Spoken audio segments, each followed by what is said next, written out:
पूर्णिमा के दिन शंकर भगवान को समर्पित होता है और भगवान विष्णु को समर्पित होता है। बैसाख के महीने में एक पकवान बनता है शंकर जी का।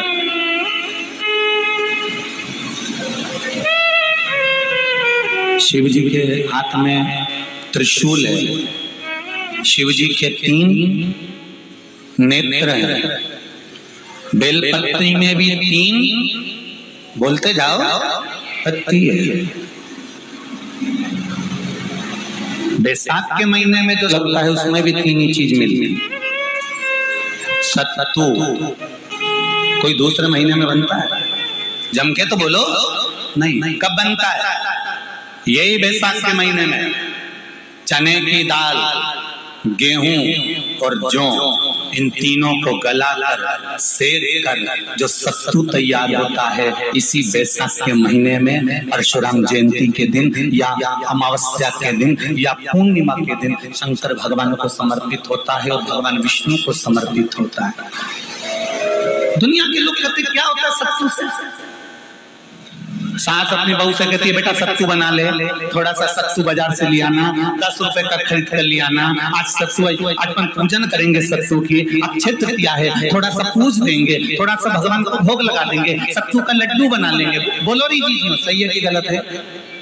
बाजार में भी सत्तू मिलता है तो बच्चे कहते हैं, बहुएं कहती हैं कौन खाएगा, काय को ला रहे हो, सत्तू का क्या काम है? और शिव महापुराण की कथा कहती है, स्कंद पुराण की कथा कहती है, जिस समय पर बैसाख के महीने की सुंदर अमावस्या का दिन था, उस दिन माता पार्वती शंकर भगवान के लिए जब पकवान बनाने के लिए बैठी, कुछ नहीं मिला, तब माता पार्वती ने 3 अनाज को लिया, एक चना, दूसरा गेहूं और तीसरा जो इन तीनों को भींग रहे थे उसको लेकर आए गंगा जी में से, उसको सेक कर माता ने अंगीठी पर और उसका जो सत्तू बनाकर शिव को दिया। शंकर भगवान ने कह दिया, सुन पार्वती, ये सत्तू नहीं, ये मेरी औषधि है।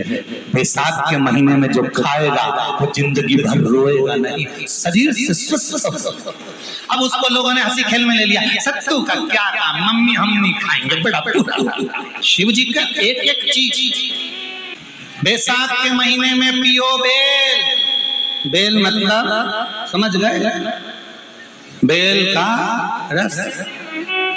बैसाख के महीने में पियो बेल और शरीर को रखो ऑलिव बेल। शरीर बेकार नहीं, शरीर बेकार नहीं हो सकता। अब शिव आराधना तो करो। हाँ, जिंदगी की मोड़ पर शंकर परीक्षा बहुत लेते हैं, बहुत परीक्षा। एक सुंदर संवाद आता है स्कंद पुराण, शायद आप लोगों ने सुना होगा, सुना हो तो भी सुन लो, नहीं सुना हो तो भी सुन लो। कांकी नगर में राजा श्रियाजी रहते थे, उनकी धर्मपत्नी का नाम था चांगुणा। क्या नाम है उनका? चांगुणा। चांगुणा शिव भक्ति में लीन रहती थी, उसे शंकर की भक्ति के सिवा कुछ सुहाता ही नहीं था, शिव आराधना के सिवा उसको कुछ भाता ही नहीं था। दिन भर शंकर की शरणागति करना, शिव का स्मरण करना, शिव भक्ति में डूबे रहना। शंभो शंकर कह रहे, माँ उमा से, माँ पार्वती से मेरा महेश कह रहा है, मेरा बाबा भोलेनाथ, मेरा बाबा विश्वनाथ, मेरा त्रिकालदर्शी कैलाशी अविनाशी कह रहा है कि हे पार्वती,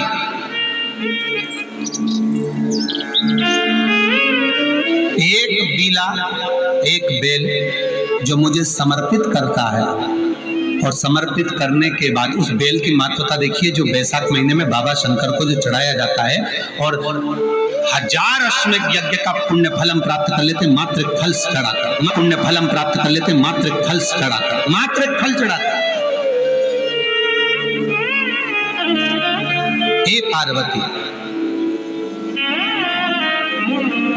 संसार का मनुष्य जब मुझे वो बेलपत्र समर्पित कर, वो बेल का फल समर्पित करता है, पार्वती वो फल जो मुझे चढ़ता है, फिर मैं भले नर्मदा के जल से निकला हुआ कंकर शंकर क्यों ना हूं, फिर चाहे मैं गंगा के जल से निकला हुआ कंकर शंकर क्यों ना हूँ, चाहे फिर मैं यमुना के जल से निकला हुआ कंकर शंकर क्यों ना हूँ, चाहे मैं सरयू के जल से निकला हुआ कंकर शंकर क्यों ना हूँ, चाहे मंदाकिनी के जल से निकला हुआ कंकर शंकर क्यों ना हूँ, हे पार्वती फिर जो भी शिवलिंग पर वो बेल समर्पित होता है वो बेल उठाकर जीव अपने कार्य में ले सकता है। ये माँ उमा से कह रहा है। तो उस बेल की महत्वता जानेंगे। अब अपन उस बेल को जानने के लिए वापिस स्कंद पुराण में चले तो स्कंद पुराण में लिखा हुआ है कि जो बेल बैसाख के महीने में शंकर को चढ़ाया जाता है वो बेल का फल उठाकर रख लिया जाता है।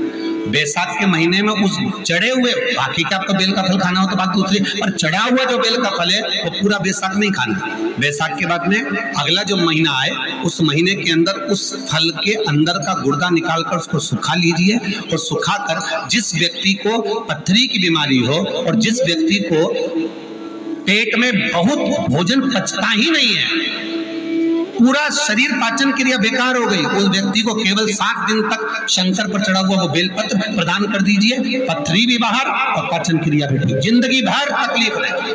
उस बैसाख में उस फल की इतनी महत्वता बाबा भोलेनाथ स्कंद पुराण, लिंग पुराण, नर्मदा पुराण, पद्म पुराण के अंतर्गत, शिव महापुराण के अंतर्गत वर्णन कर उसकी महत्वता है।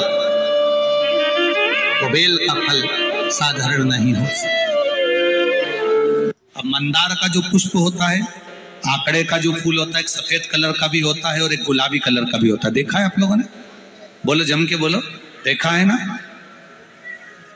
गुलाबी कलर का जो पुष्प होता है वो आप मंदार का, आंकड़े का जो गुलाबी कलर का पुष्प होता है आप टीवी पे देख रहे होंगे, एक सफेद देख रहे होंगे, एक मंदार का गुलाबी फूल, नीला कलर का फूल देख रहे होंगे। जो नीला कलर का जो पुष्प होता है, गुलाबी कलर का जो आंकड़े का फूल होता है, प्रयास करना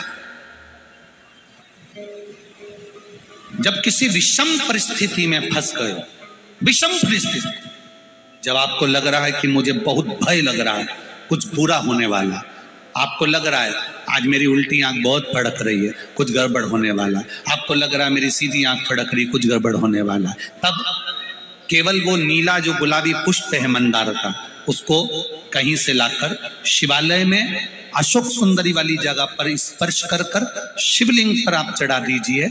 आपकी विषम परिस्थिति कैसी भी होगी वो रास्ता बनाकर बाहर निकल जाएगी, आपको फंसना नहीं, परेशान नहीं। मंदार आंकड़ा, सफेद आंकड़े का पुष्प भी भगवान शिव को समर्पित होकर, जैसे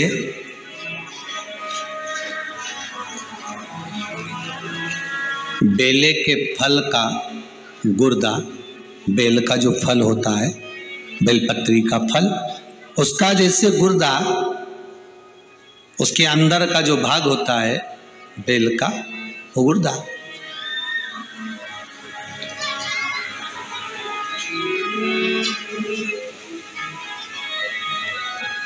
उसको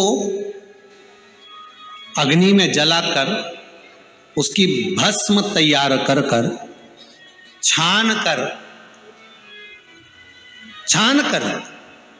जब जब आपके यहां विद्वान ब्राह्मण शिव जी का अभिषेक कराते हैं, पूजन कराते हैं, तो उसमें लिखते हैं पूजन के साहित्य में बेलपत्री, धतूरा, दुर्वा, ये उसमें नीचे लिखेंगे भस्म। लिखते कि नहीं लिखते? लिखते हैं ना, भस्म अभिषेक में चाहिए रहते। तब उस भस्म का थोड़ा सा भी भाग आप अगर शिव को समर्पित कर रहे हो तो ये जान लें कि शंकर मनवांछित फल प्रदान कर रहे हैं। शिव फल प्रदान कर,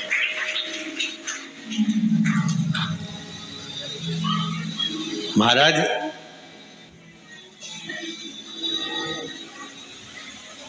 बेलपत्री के वृक्ष के नीचे बैठकर हाथ में एक बेलपत्र का पत्ता रखकर आप पंचाक्षर मंत्र नमः शिवाय, ओम नमः शिवाय या श्री शिवाय नमस्तुभ्यम या महामृत्युंजय मंत्र का स्मरण कर रहे हो, पर डंडी का भाग अपनी ओर, बेलपत्र की बीच वाली पत्ती का भाग बीच वाली उंगली की ओर,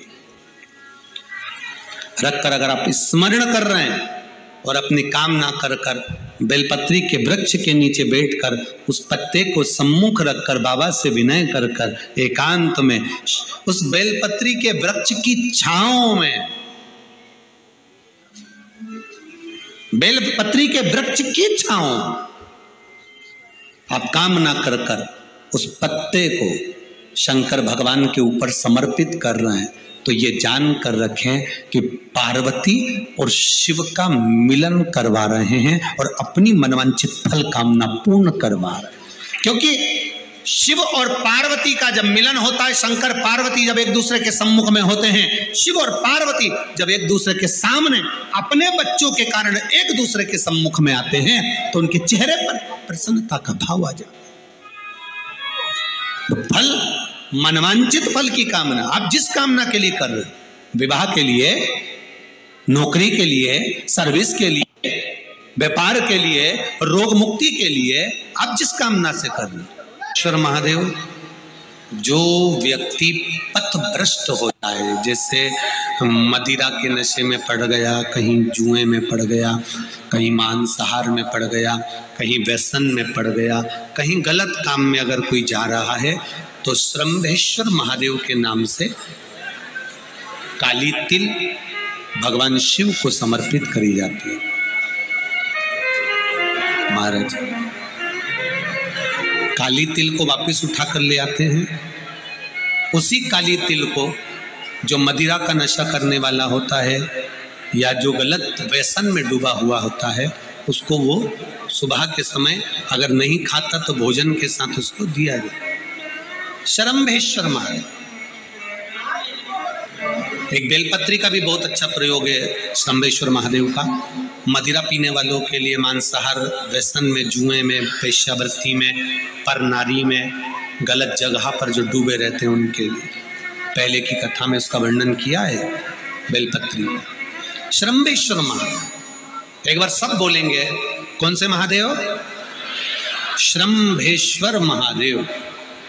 फिर जम के बोल लो एक बार, श्रंभेश्वर महादेव। जब हमारे घर में क्रोध बढ़ता है या कोई गलत कार्य में जाने लगता है, तो श्रंभेश्वर महादेव का हमें शरणागति लेना चाहिए, श्रंभेश्वर महादेव का पूजन करना चालू कर देना चाहिए। कई लोग कहते महाराज जी ये श्रंभेश्वर महादेव का मंदिर कहाँ मिलेगा, हम कहाँ पूजन करने जाए? कहीं नहीं जाना, तुम्हारे घर के पास में जो शंकर जी का मंदिर है वहीं जाओ, उसी देवालय में, उसी मंदिर में जाओ, श्रंभेश्वर महादेव के नाम से जल चढ़ाना प्रारंभ करेंगे। वो जल जो गलत संगत में पड़ा हुआ है उसका आचमन कराना प्रारंभ करेंगे, अपने आप उसकी धीरे धीरे बुद्धि सुधरना प्रारंभ हो जाएगी। ऐसा श्रंभेश्वर महादेव का